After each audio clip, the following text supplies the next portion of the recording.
Yet. Oh, Yes, it's it's now not. recording. Okay, hi everybody. This is February, the first business relations strategy meeting for February, and we have Yash, Nadish, Neil, and Mohammed, and we're recording this for your benefit. We started out the conversation about career fairs because, as you guys all know, we have a career fair coming up next week, multiple career fairs, virtual and in person. And I started asking Yash what his learning was from previous experience. And then Nandish was starting to share some information to that effect. So, Yash, if you could please summarize what you said earlier, and Nandish, please jump right back in and continue where you left off before I started recording. So, go ahead, Yash. Right. So we were talking about career fairs as we'll have a virtual career fair soon. So Bernie asked me whether do I have attended any career fair before or not. So I said yes, because I attended a career fair earlier, which was held in the Herman Hall. There were around at least more than 20 companies there.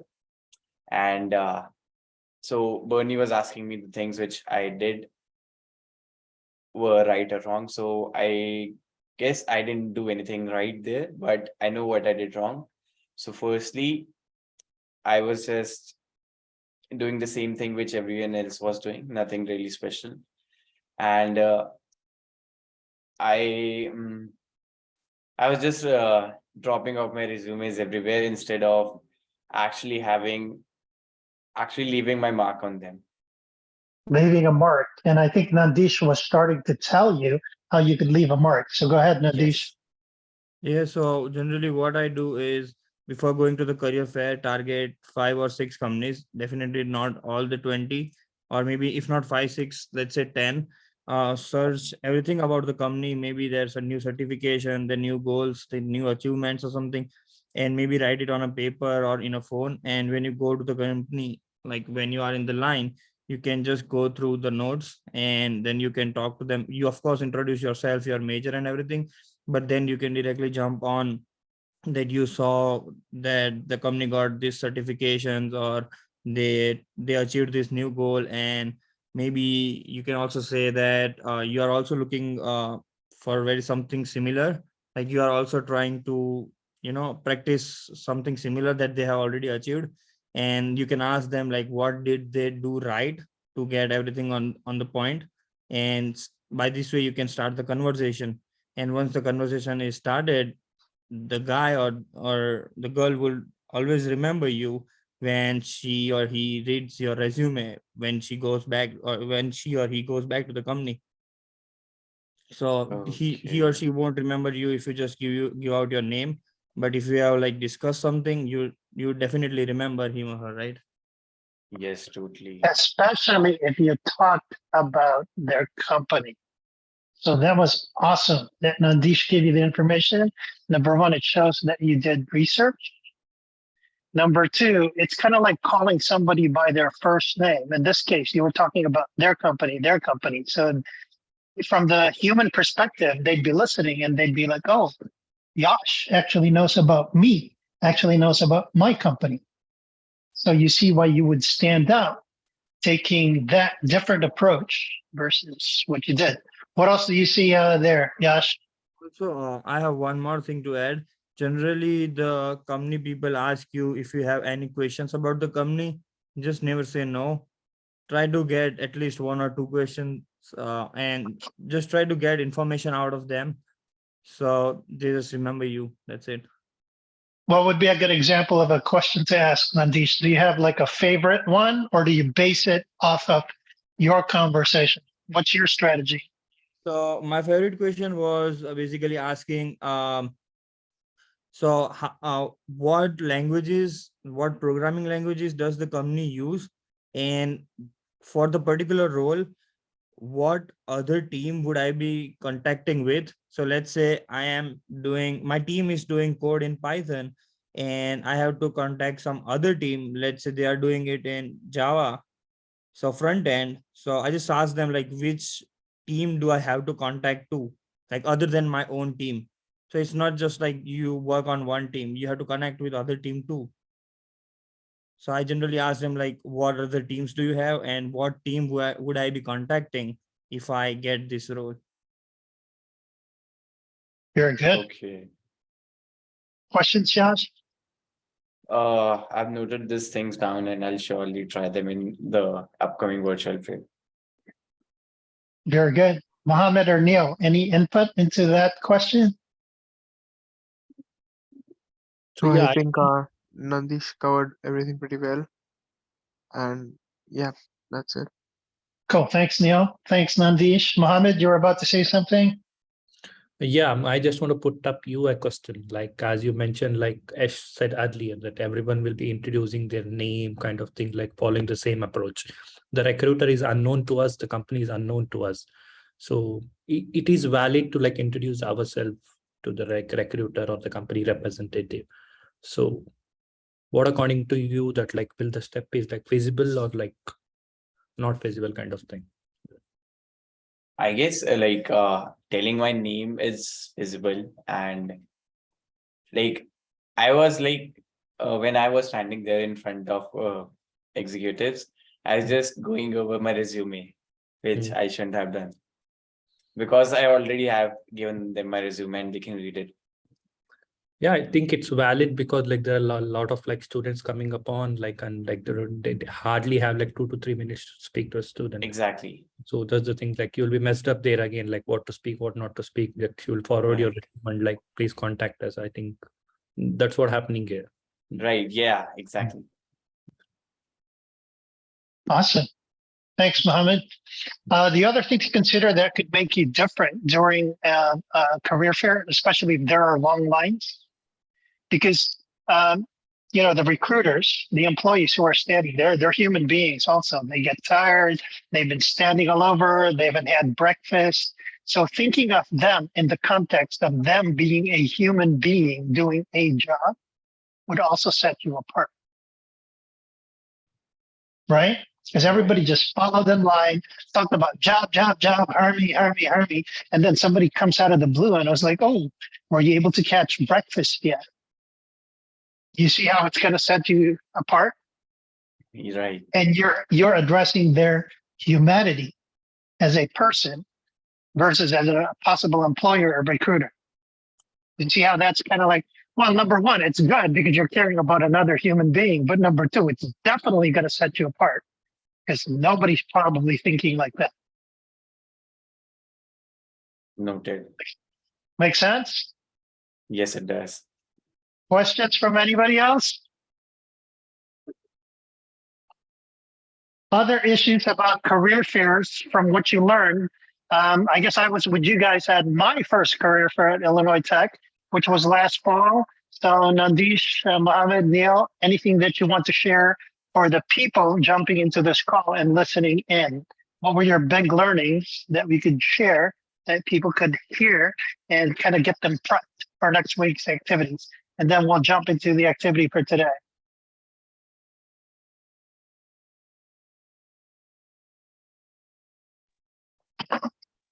Only Yash had something to share. Mohammed's going to say something. So yeah, I would like to say that like whoever is like joining the call, like we know that you are in the verge of like finding an internship and full-time job, all these kind of thing. But people do forget that there are like right strategies and approach to follow. Like as I mentioned, like rather than applying to a pool of applications at a time and like following the right strategy and apply to a certain positions which are matching your skill set, all these kind of things. I know that like you won't be taught all this in the classroom. So like that career services has taken the initiative and like building the BRS sessions and LinkedIn mentor sessions. So I would urge all the students who are like listening to this, make use of it, join, and like you can like learn from like, of course, Bernie and like who are the experience from the previous students too.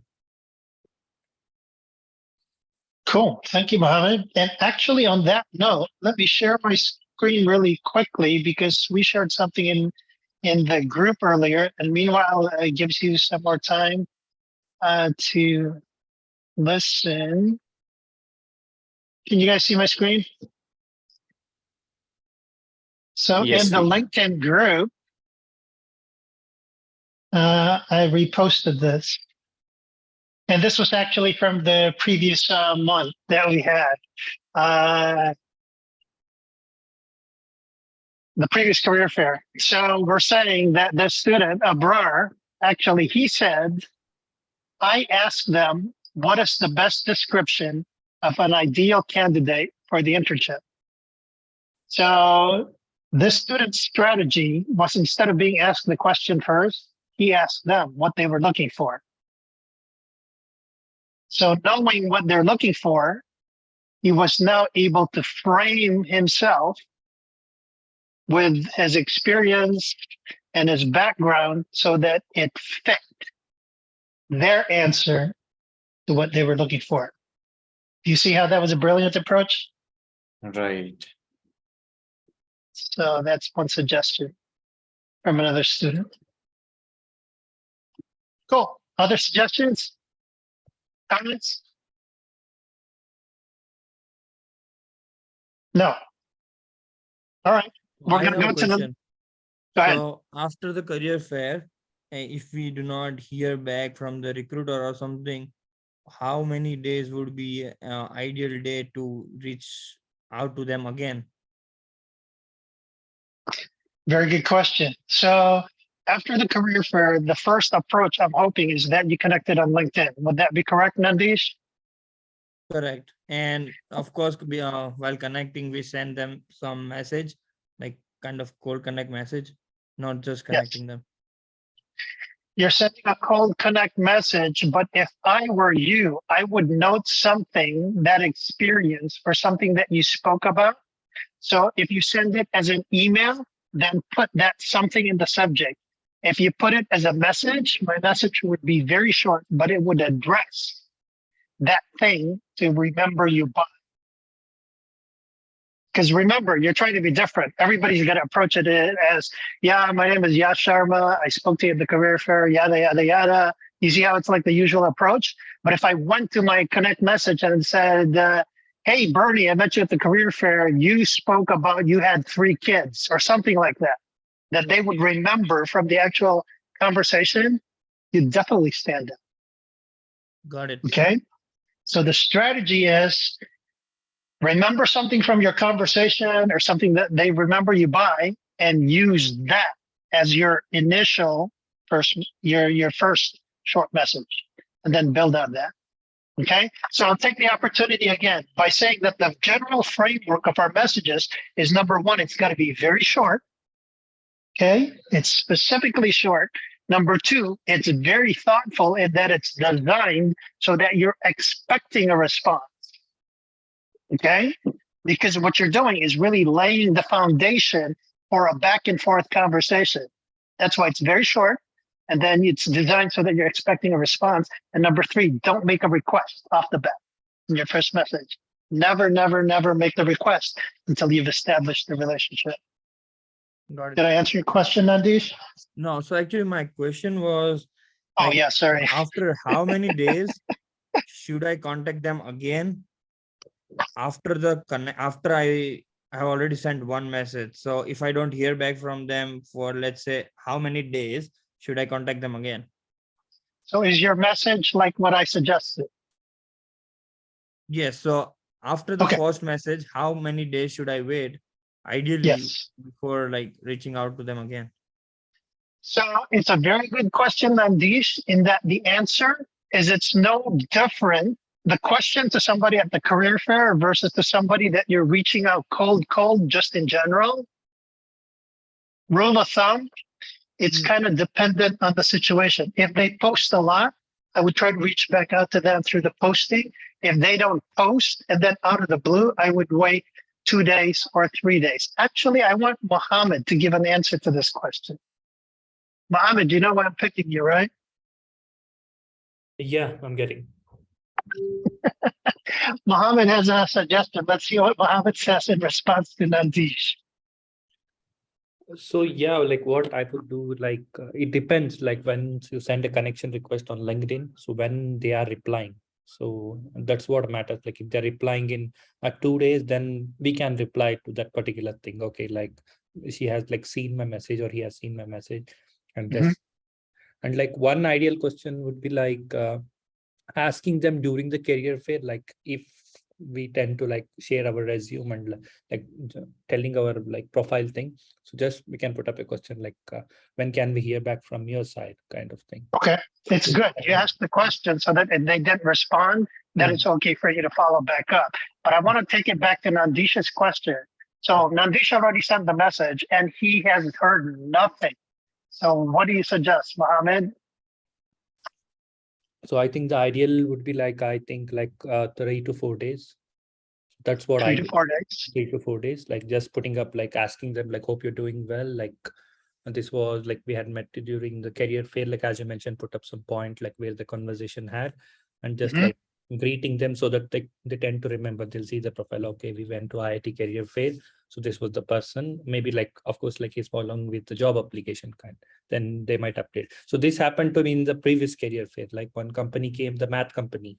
So like I followed with the same recruiter like around like after 5 to 6 days back. I got a reply, and again like she followed up on, like she was like she replied that like I'll keep you an update of the application kind of thing. So that's what happened. So Nandish, after 3 or 4 days and they haven't responded to what you said, Yeah. 2 or 3 days after, Nandish, I would send them a message saying, "Good morning, Nandish." Mhm. Did you see how simple my message was? Yeah. Yeah, I got it. Did you see how I did not talk about a job or a career fair? Mm. Yes. Do you guys understand why I did that? So it's Don't just know. kind of like reminding them, uh, like your name. So once they see your name again, they'll remember that you are already in talk about something. Correct. And I'm not a broken record talking about the same thing over and over again. I just said good morning, and then that was it. They already know why you're reaching out to them, especially if you sent a message before, right? So that would be the second message. So let's talk about a difficult situation, Nandish. So you send your first message. 2 or 3 days later, you say, "Good morning, Bernie," and then still no response. What would you do?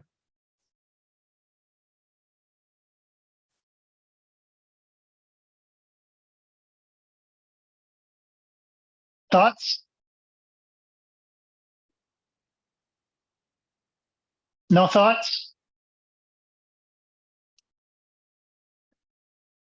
How about diversifying your media?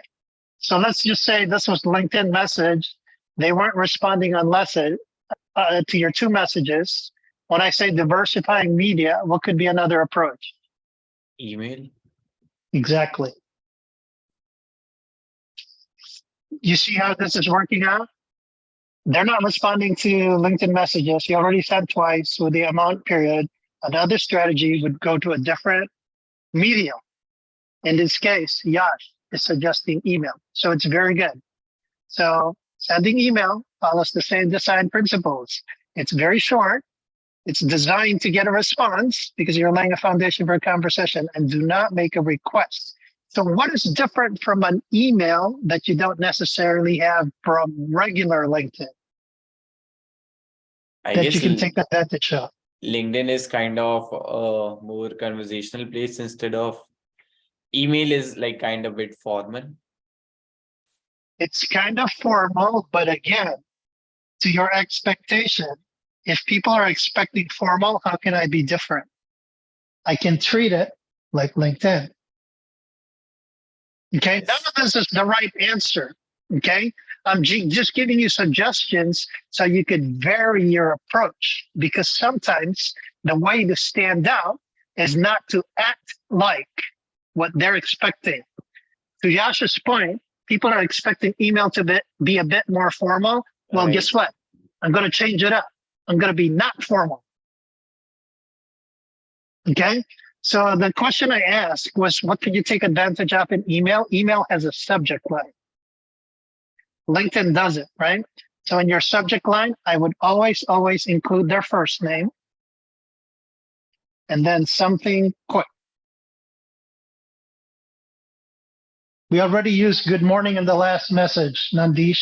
What do you think I could say in my third touch? if I'm doing email this stuff? Thoughts from the group, what I could put in the subject. Thinking out of the box. You met this person at the career fair.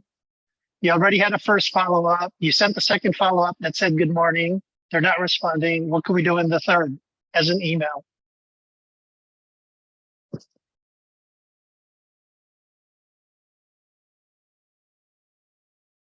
I would go to their profile. I would go back to the conversation. Nandish, you were going to say something? I thought I would directly, after 2 tries, I would directly just say, follow up on the interview. Okay, so how could we do that creatively? Because remember, you're not the only student doing this. So I Yeah. hear you. You said you'd say something directly about the interview. So, okay, there's 30 other students who are sending the same thing. So following your train of thought, how could I say something about the interview that's creative, that's different?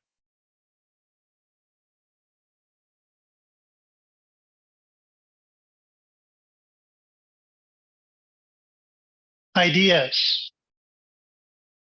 One of the ideas was I spoke to you at the career fair and you said X. Right? Bring it back or recreate the situation where you guys were together. Other ideas. I would go to their LinkedIn profile and find something interesting in their profile. Yeah, like we can go to the LinkedIn first and see what they posted recently and talk about that. Okay, very good.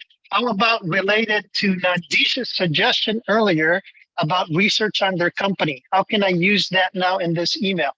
Because Nandish suggested earlier that before you go to the career fair, research some of these companies so that you have talking points when you speak to them. So that research isn't lost. You could use it as follow-up. Right? So let's just say this company was huge in addressing X issue.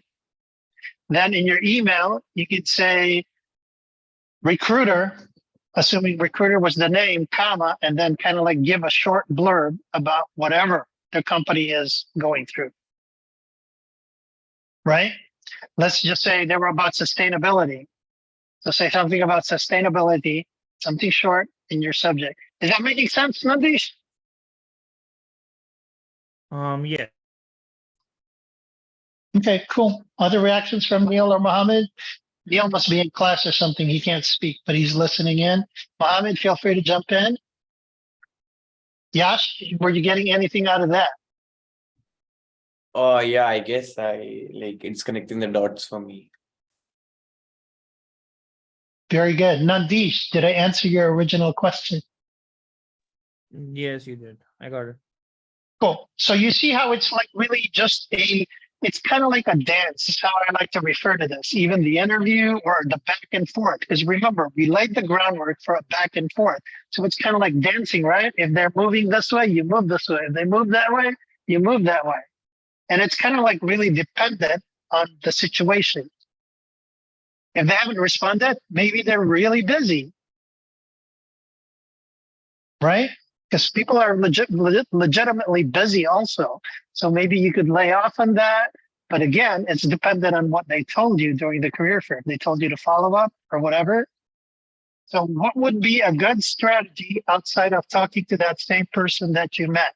Since you guys are business relations strategists, what would be another strategy to get to this person that we spoke to?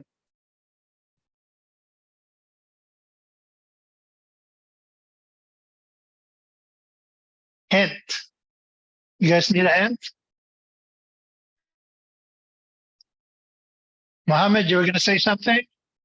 I think you had mentioned earlier that like going to the skill section and endorsing, like which goes on notification kind of thing. Okay, good. So some of the other LinkedIn tricks that we have up our sleeve, right? Endorse them for one skill, because when you do an endorsement, they're going to get a notification saying, Yosh, just endorse that skill. So it's another touch for you. To Nandish's point, if you already sent 2 LinkedIn messages and then Nandish endorsed, this person is going to get notification that Nandish just endorsed them. So you see how that's top of mind. So aside from that, if they're posting, I think I've taught you this at some other calls that we've had. You go through their activity in their feed, and then you see if they liked or if they commented or if they posted. And then if you liked a comment that tagged them, that is also going to send them another notification. So thank you for bringing that, Mohammed. So this falls into the category of using the LinkedIn functionality to get in front of them. So good. Anybody else want to try? Because I have a suggestion that I haven't brought up. And I realize it's 1:22. I think I scheduled this call till 1:35.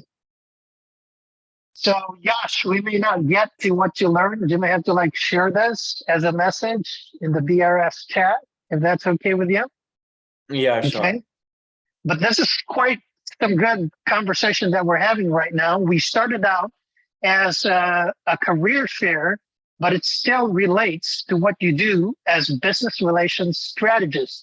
And the reason you guys were specifically called strategists was, if you're noting, I'm teaching you all sorts, I'm giving you the big picture so that you can strategize with the way you're approaching your target folks. So Nandish spoke to person A.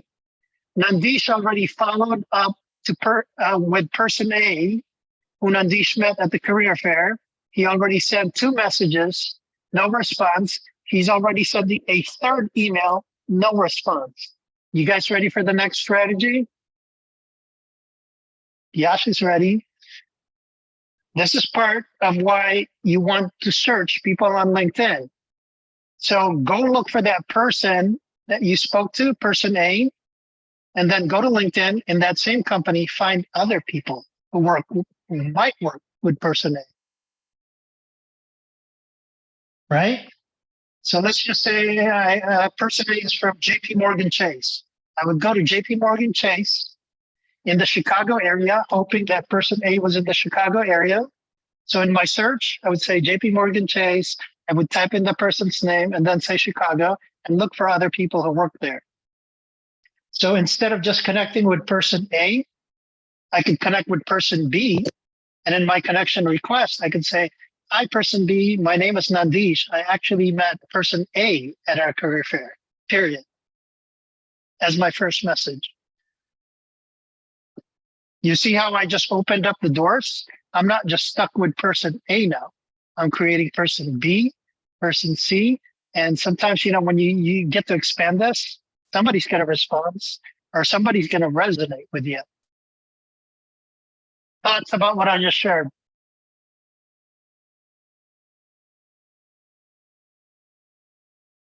Yeah, this seems a good strategy because we are not stuck to one person. It can be a case like the person whom we are trying to contact in the first place is really busy with something else and not just ignoring us. So Yeah. if we go to person B or C, we might get more chances. You get more chances and you have the opportunity to name drop because you actually know person A now. Yes. And you could say that you met person A at Illinois Tech when they came on campus. So you see how this is different? Right. It's a different approach again. Good. Understood. Questions? Nandisha Mohammed? No, I don't have anything on my side. Cool. Let's see. I think I may want to end it there. So this is kind of stands good by itself. It's a short message. It's a quick message. So Yash, if you could please follow up with that message as to what you learned with our conversation yesterday. We'll just go back and forth in the messaging so you could share what you learned. Yes, sure. So yesterday I was just No, man. I want you to put it in the chat. because we're going to end this recording right now so that it's a nice nugget of information. Is that okay with you? Right. All right, cool. Anybody have any last questions? All right, thanks for coming on. I'm going to end the recording and I'm going to stick around for other people who have questions. All right, and cut. If you want to start.